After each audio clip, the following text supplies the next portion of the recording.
সব তো পড়াচ্ছে না, সব কি পড়াচ্ছে? আপনি চাইলেও সব পড়াবেন।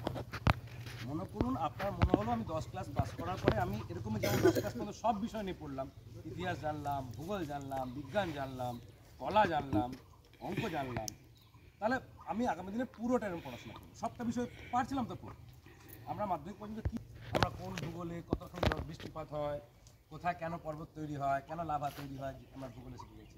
আমরা ইতিহাসে শিখেছি যে কারা এসেছিল, কারা রাজত্ব করেছে, কারা কাকে ধ্বংস করেছে, মানুষের সভ্যতার ইতিহাস, কী করে আগুন জ্বালানো থেকে আজ রকেট পর্যন্ত পৌঁছালো, সব শিখছি। আমরা ফিজিক্সে দেখেছি আলো কী করে যাতায়াত করে, শব্দ কী করে যাতায়াত করে, তাই কি না?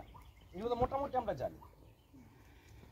সব শিখতে শিখতে এগোচ্ছিলাম দিব্যি। আবার পাখির ছায়া কত দূর পড়বে, ত্রিকোণমিতি, জ্যামিতি, অঙ্ক, এতগুলো মিস্ত্রি এতদিনে আসলো, তাহলে এতগুলো যোগ দিলে তাহলে কতদিনে হবে, বৈদিক নিয়ম 100 টাকায় এত টাকা হয়, তাহলে এই যে আমরা সবই শিখছি, হঠাৎ করে শিখছি তো আমাদেরকে আটকে দেওয়া দাঁড়াও, সব জানলে মুশকিল।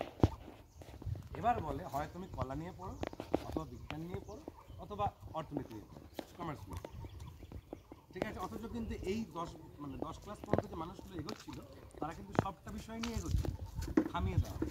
তাহলে যে এবার কলা নিয়ে পড়লো, ইতিহাস ভূগোল এগুলো নিয়ে পড়লো, সে আর জানতে পারলো না যে বিজ্ঞানের আর কি কি আমার বাকি থেকে গেল পড়া।